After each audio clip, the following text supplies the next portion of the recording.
Hello friends, welcome to study with Mayank. Myself Shanti. Friends, हम chapter 8 पढ़ रहे थे, आज उसको कंटिन्यू करते हैं। तो चलिए देखते हैं। हमारा चैप्टर 8 था गति। तो हमने इसमें कहाँ तक कंप्लीट किया?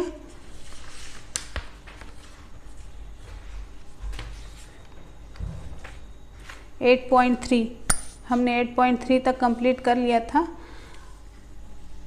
अब हम 8.4 गति का ग्राफी प्रदर्शन ये देखने जा रहे हैं। तो फ्रेंड्स, हम कई घटनाओं के बारे में जो उसकी मूल जानकारी है उसकी सुविधाजनक एक विधि है ग्राफ विधि, जिसके द्वारा हम किसी भी घटना को प्रदर्शित कर सकते हैं। जैसे कि एग्जाम्पल के लिए देखें कि किसी एक दिवसीय क्रिकेट है ना, क्रिकेट मैच है, उसके प्रसारण में किसी टीम के द्वारा पर ओवर में बनाए गए रनों की दर को प्रायः हम कैसे तो ऊर्ध्वाधर बार ग्राफ से दिखाते हैं, है ना। जैसा कि आपने गणित में पढ़ा है कि एक सरल रेखीय ग्राफ की सहायता से दो चर युक्त रैखिक समीकरण का हल ज्ञात किया जाता है।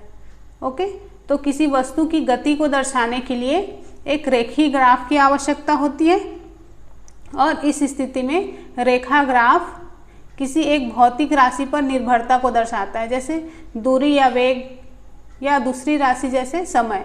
ठीक है, तो हम कोई भी ग्राफ खींचते हैं तो कैसे खींचते हैं? या तो दूरी और समय के बीच ग्राफ खींचते हैं, या फिर वेग और समय के बीच ग्राफ खींचते हैं। तो चलिए आज इसी के बारे में जानते हैं।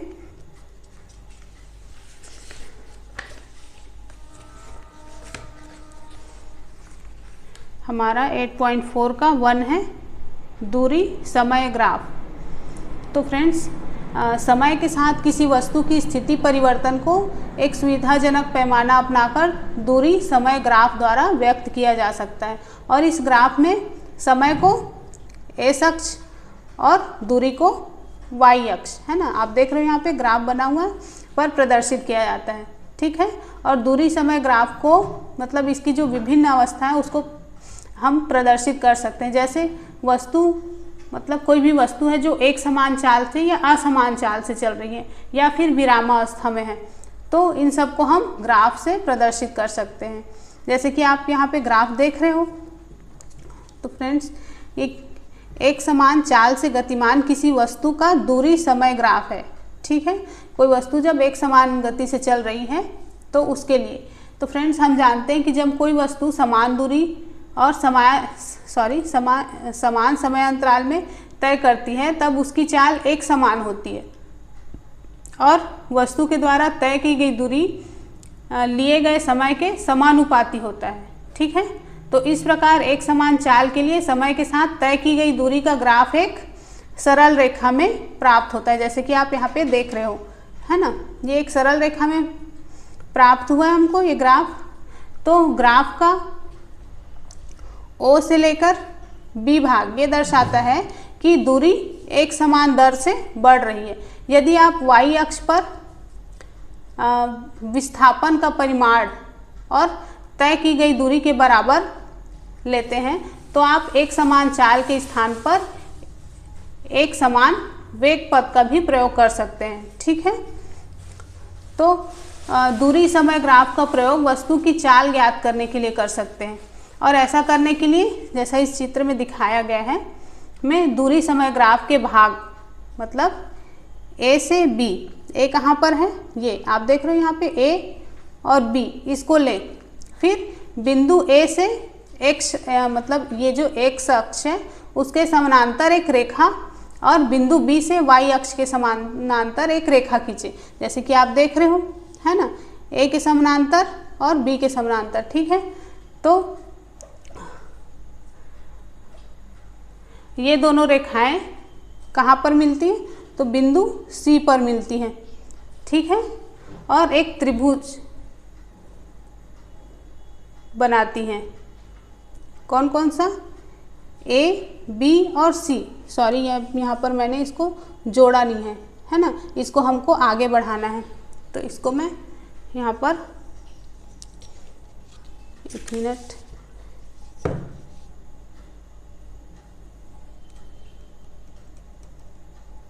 यहाँ पर हम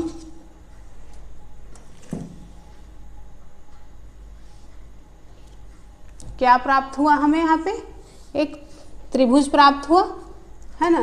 कौन कौन सा, ए बी और सी। तो फ्रेंड्स अब ये ग्राफ पर ए और सी समयांतराल t2 माइनस t1 को बताता है। ये आप देख रहे हो t2 माइनस t1 को क्या कौन सा दर्शाता है, ये a और c, ठीक है। जबकि BC दूरी S1 और S2 को बताता है। ये जो B और C है ये S1 और S2 इसको दर्शाता है, ठीक है। और हम ग्राफ से देख सकते हैं कि वस्तु A से B बिंदु तक जाने में t2 माइनस t1 समय में S2 माइनस S1 दूरी तय करती है, ठीक है। इसलिए वस्तु की चाल कैसे व्यक्त करेंगे, वस्तु की चाल को, तो ये जो सूत्र दिया है यहाँ पे मैंने ये सूत्र लिखा है, u बराबर S2 माइनस S1 बटे t2 माइनस t1। ये हमको समीकरण प्राप्त हो जाता है 8.4, ठीक है। तो फ्रेंड्स हम त्वरित गति के लिए भी दूरी समय ग्राफ अंकित कर सकते हैं, ठीक है। और जैसा कि ये सामने आप देख रहे हो ये दूसरा ग्राफ, ठीक है। ये आप दूसरा ग्राफ देख रहे हो, तो इसमें मान लो ये कौन सा ग्राफ है, तो असमान चाल से गतिमान किसी कार की दूरी समय ग्राफ। तो फ्रेंड्स कार की गति के लिए दूरी समय ग्राफ हम इस डायग्राम में देख रहे हैं, इसमें दर्शाया गया है। तो ध्यान दें कि इस ग्राफ की आकृति चित्र हम जो ऊपर में ग्राफ देखे है ना, ये जो हमने ग्राफ देखा इससे अलग है। कैसे अलग है, तो आपको देखने पर ही पता चल रहा है ना। तो इस ग्राफ की प्रकृति समय के साथ कार द्वारा तय की गई दूरी का आरेखीय परिवर्तन दर्शाता है। और इस प्रकार इस चित्र में मतलब 8.4 चित्र में दिखाया गया ग्राफ असमान चाल को व्यक्त करता है, ठीक है। आप देख रहे हो यहाँ पर वक्र बन रहा है, जबकि इसमें एक सीधी रेखा प्राप्त हुई है, ठीक है। चलिए आगे देखते हैं 8.4 का 2 वेग समय ग्राफ। फ्रेंड्स एक सरल रेखा में चल रही वस्तु के वेग में समय के साथ परिवर्तन को वेग समय ग्राफ द्वारा दर्शाया जा सकता है ना। तो इस ग्राफ में समय को x अक्ष और वेग को y अक्ष पर दर्शाया जाता है, ठीक है। यदि वस्तु एक समान वेग से गतिमान है ना, एक समान वेग से गतिमान है, तो समय के साथ वेग समय ग्राफ की ऊंचाई में कोई परिवर्तन नहीं होगा और यह x अक्ष के समानांतर एक सीधी रेखा होगी। जैसे आप देख रहे हो x अक्ष के समानांतर एक सीधी रेखा प्राप्त हुई है हमको। तो आप ये जो चित्र देख रहे हैं 8.5 में एक कार जो कि 40 किलोमीटर प्रति घंटे के एक समान वेग से गति कर रही है, तो इसके वेग समय ग्राफ को यहाँ पर दर्शाया गया है, यहाँ पे लिखा है। तो फ्रेंड्स हम जानते हैं कि एक समान वेग से चल रही किसी वस्तु के वेग और समय के गुणनफल से विस्थापन प्राप्त किया जाता है और वेग समय ग्राफ और समय के अक्ष के द्वारा घेरा गया क्षेत्र विस्थापन के परिमाण के बराबर होता है, ठीक है ना। तो इस चित्र में आप देख रहे हो कि T2 और T1 है ना, T2 और T1 समय के बीच कार द्वारा तय की गई दूरी को ज्ञात करने के लिए समय T1 और T2 के संगत बिंदुओं से ग्राफ पर लंब खींचे हैं, है ना। ये जो संगत बिंदु है इस पर लंब खींचा गया है। तो 40 किलोमीटर पर आवर के वेग को ऊंचाई AC, अब देख रहे हो यहाँ पर A और C है ना, या B और D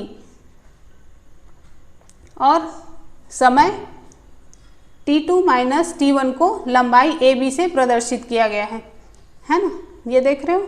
तो इसलिए T2 माइनस T1 में कार द्वारा तय की गई दूरी को इस प्रकार व्यक्त किया जा सकता है। कैसे व्यक्त किया जा सकता है, तो हम समीकरण बनाएंगे उसके लिए फिर से। चलिए यहाँ पर दिख रहा है आपको S बराबर AC गुणित CD तो हम ये ग्राफ को भी साइड में रख लेते हैं, चलो ग्राफ की ज़रूरत नहीं है। तो फिर इसका हल करेंगे अब। 40 किलोमीटर प्रति घंटे गुणित T2 minus T1 per hour, है ना। तो 40 के बाद T2 माइनस T1 किलोमीटर, तो फिर चतुर्भुज ABCD का क्षेत्रफल, है ना, बराबर क्या होगा, S बराबर ABCD का क्षेत्रफल। आप एक बार और देख लीजिए, AB और CD, यहाँ पर आप देख रहे हो ABC और D, ठीक है।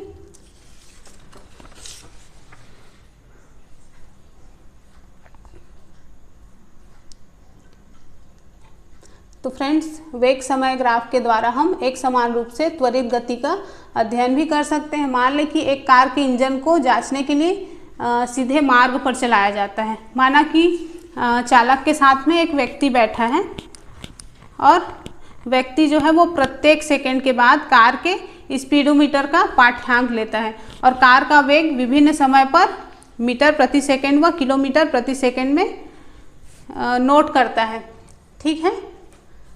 तो इस स्थिति में कार की गति के लिए समय वेग ग्राफ, एक ये जो नीचे मैंने ग्राफ बनाया है उसमें दिखाया गया है, ठीक है। एक समान त्वरित गति से गतिमान किसी कार का वेग समय ग्राफ, ठीक है। तो इस चित्र में मतलब इस ग्राफ में प्रदर्शित किया गया है।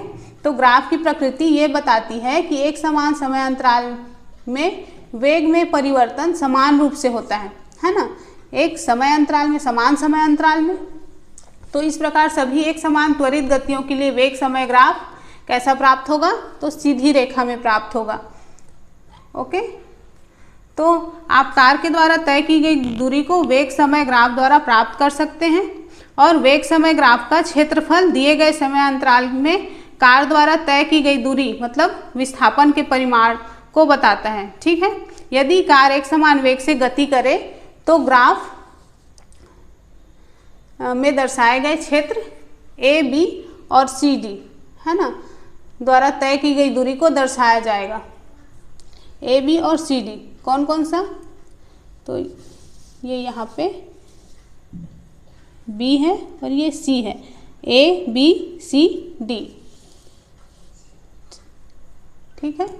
तो चूंकि कार के वेग का परिमाण और त्वरण के कारण परिवर्तित हो रहा है ना, इसलिए कार के द्वारा तय की गई दूरी S जो है वेग समय ग्राफ में प्रदर्शित क्षेत्र A, B, C, D और E द्वारा व्यक्त की जाएगी, ठीक है।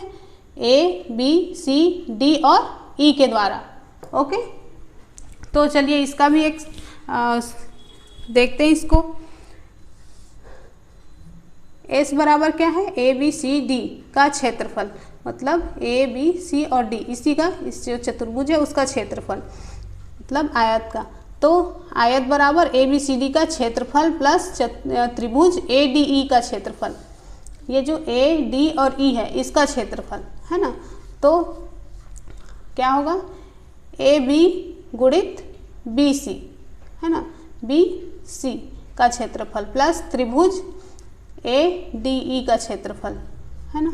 तो AB गुणित BC प्लस 1/2 AD गुणित DE, ठीक है फ्रेंड्स। तो हमको ये समीकरण प्राप्त हो गया। तो असमान त्वरित गति की स्थिति में वेग ग्राफ किसी भी आकृति का हो सकता है। जैसे यहाँ पर हमको एक सरल रेखा प्राप्त हुई पर असमान त्वरित गति के लिए, ये देख रहे हो आप, ये दो ग्राफ बनाए हैं मैंने, ये असमान त्वरित गति के लिए है। तो इस चित्र में वेग समय ग्राफ को दर्शाता है जो कि एक वस्तु के गति को प्रदर्शित करता है जिसका वेग समय के साथ घटता जाता है। मतलब आप देख रहे हो यहाँ पे वेग जो है समय के साथ घटता जा रहा है ना। जबकि इस चित्र में किसी वस्तु के वेग में असमान परिवर्तन को वेग समय ग्राफ द्वारा दर्शाया गया। आप देख रहे हो इसमें असमान परिवर्तन हो रहा है ना।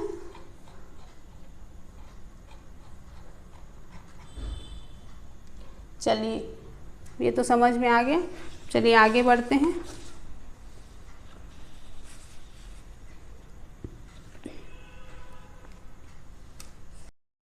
अब हम देखेंगे 8.5 ग्राफी विधि से गति के समीकरण।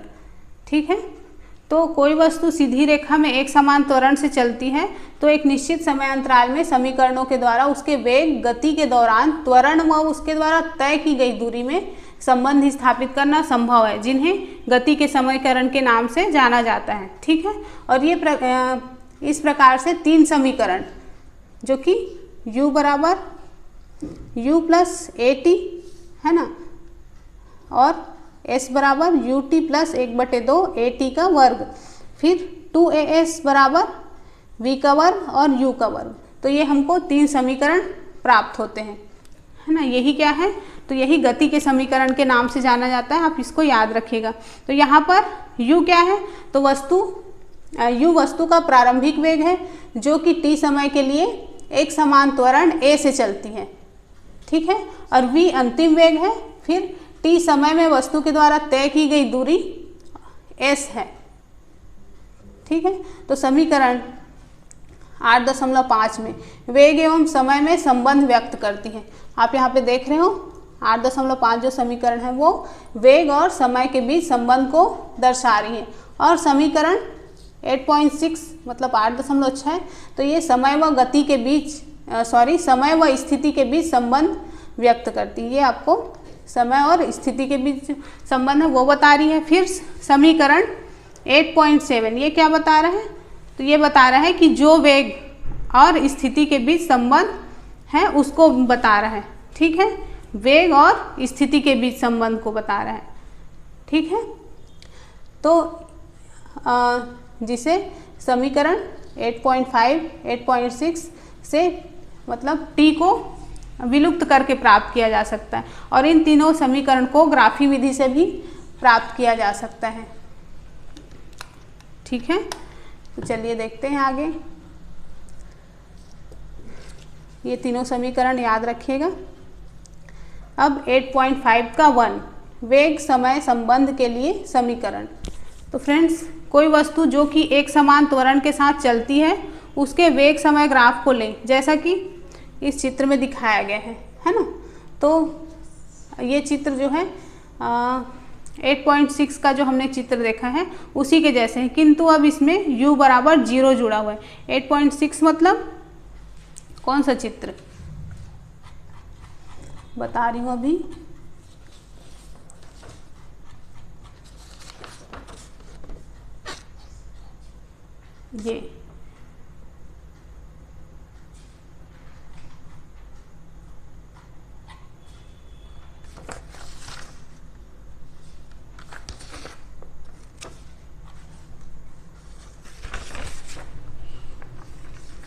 ये वाला जो हमारा चित्र था इसी के समान है। ठीक है,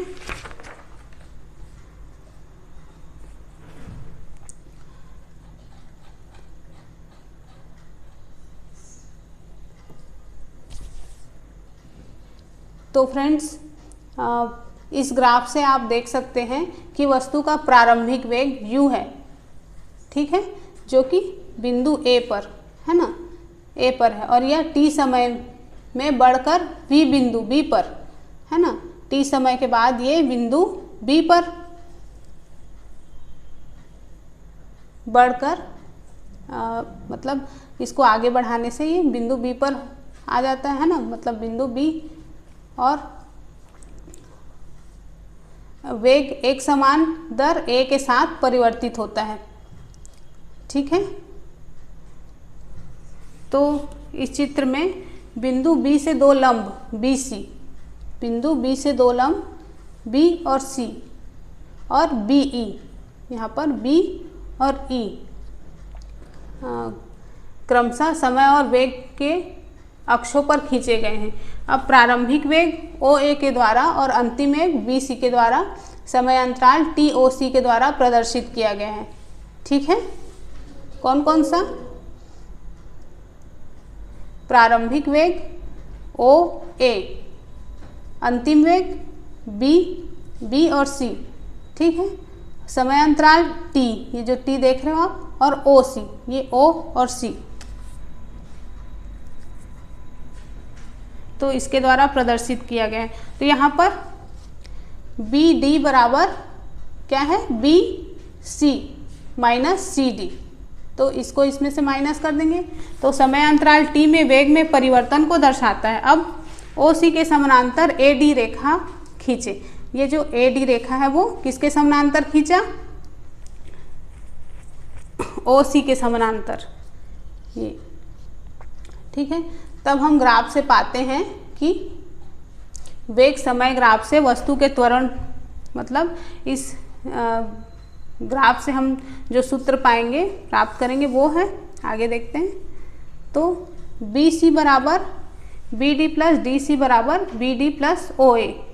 आप ये ग्राफ देखते जाइए तो आपको ये सूत्र जो है वो समझ में आएगा। इसमें बी सी बराबर v तथा ओ ए बराबर u रखने पर हम पाते हैं कि v बराबर बी डी प्लस यू या फिर बी डी बराबर u माइनस v। तो ये हमको एक समीकरण 8.8 प्राप्त हो गया। ठीक है, तो वेग समय ग्राफ से वस्तु के त्वरण को व्यक्त किया जा सकता है। तो त्वरण a बराबर वेग में परिवर्तन बटे लिया गया समय। ठीक है, तो अब इसको इसी सूत्र में जो हमने ग्राफ बनाया उसके अनुसार रखते जाएंगे। तो बी डी बटे ए डी बराबर बी डी बटे ओ सी। ठीक है, यहाँ पर ओ सी बराबर टी रखने पर हम पाते हैं कि ए बराबर बी डी बटे टी या फिर बी डी बराबर ए टी। ये हमको एक और समीकरण मिल गया 8.9।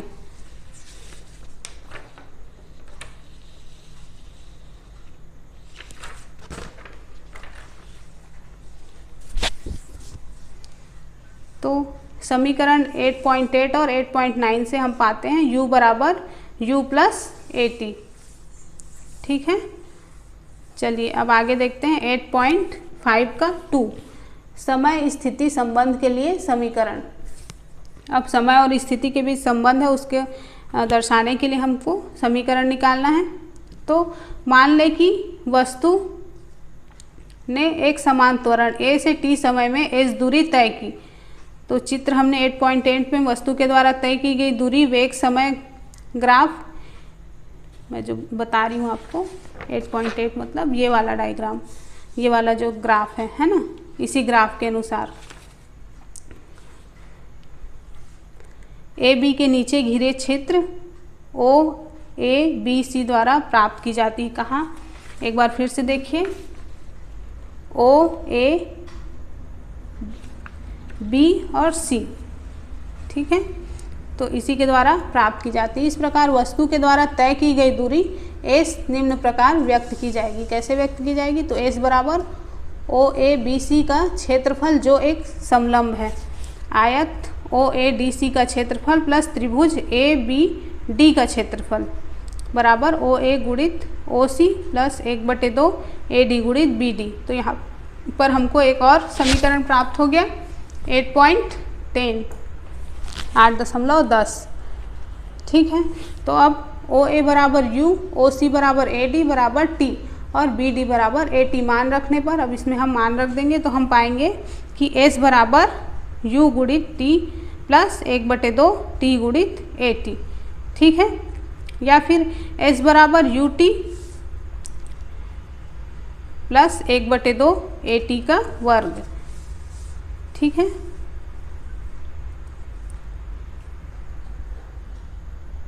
अब आगे देखते हैं 8.5 का 3, वेग स्थिति संबंध के लिए समीकरण। तो फ्रेंड्स, चित्र 8.8 में प्रदर्शित वेग समय ग्राफ से वस्तु के द्वारा एक समान त्वरण a से t समय में तय की गई दूरी s को ग्राफ के नीचे समलंब चतुर्भुज o a b और c द्वारा घेरे गए क्षेत्रफल द्वारा प्रदर्शित किया गया है। सॉरी, मैं गलत चित्र बता रही थी आपको, यहाँ पर ये वाला चित्र।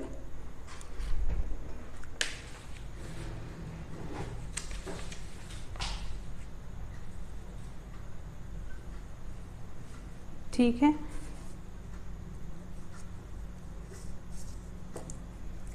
तो यहाँ पर हमको S बराबर समलंब OA BC का क्षेत्रफल बराबर OA प्लस BC, ये गुणित का चित्र है, प्लस नहीं है, ये वाला निशान है, OC बटे 2। तो OA बराबर U, BC बराबर V और OC बराबर T रखने पर हम पाते हैं S, फिर U प्लस VT बटे 2। तो ये हमको 8.11 समीकरण प्राप्त हो गया। अब वेग समय संबंध समीकरण 8.6 से हम पाते हैं, जो 8.6 हमने समीकरण लिया था, ये वाला समीकरण, गति का तीसरा समीकरण, ये 8.6, ठीक है। तो इससे हम पाते हैं T बराबर U माइनस V बटे A। तो ये हमको 12वां समीकरण मिल गया।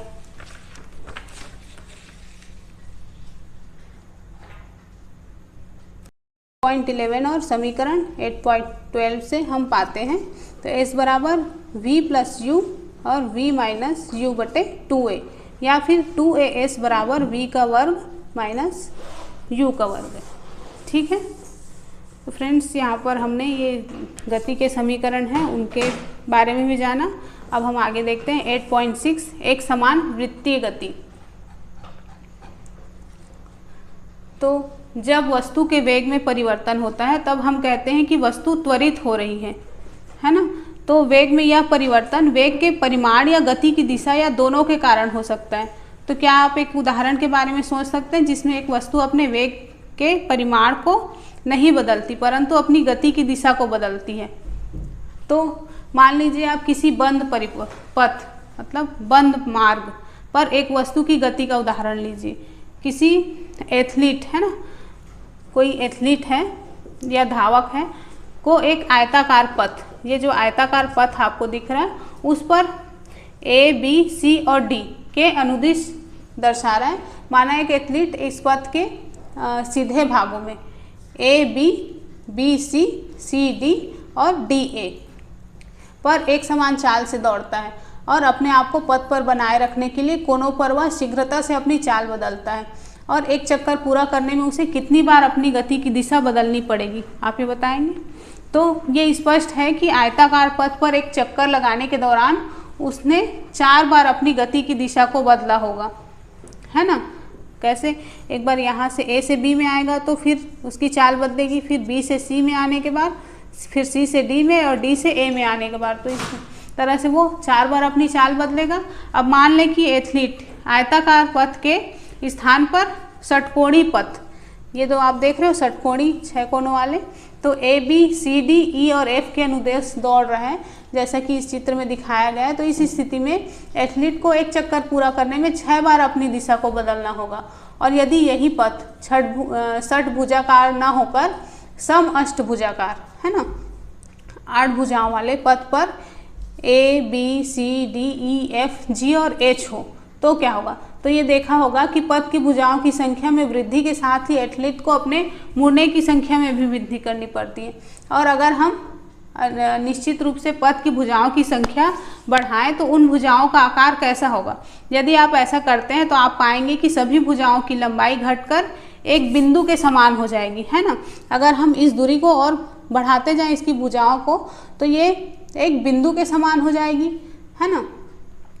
और पथ का आकार लगभग वृत्त के समान हो जाएगा, इस तरह से हो जाएगा, है ना। तो अगर एथलीट एक वृत्तीय पथ पर नियत परिमाण वाले वेग के साथ दौड़ता है तो उसके वेग में परिवर्तन केवल गति की दिशा में परिवर्तन के कारण होता है। इसलिए वृत्तीय पथ पर दौड़ता हुआ एक एथलीट त्वरित गति का एक उदाहरण है, ठीक है। तो फ्रेंड्स, हम जानते हैं कि त्रिज्या r वाली वृत्त की परिधि 2 पाई r होती है और अगर एथलीट एक r त्रिज्या वाले वृत्तीय पथ पर एक चक्कर लगाने में t सेकंड का समय लेता है तो वेग v होगा। तो v बराबर 2 पाई r बटे t, ये हमको एक और समीकरण प्राप्त हो गया, v बराबर 2 पाई r बटे t। तो ये हमको 8.13 समीकरण मिल गया। तो जब एक वस्तु वृत्तीय रास्ते पर एक समान चाल से चलता है तब उसकी गति को एक समान वृत्तीय गति कहा जाता है, ठीक है।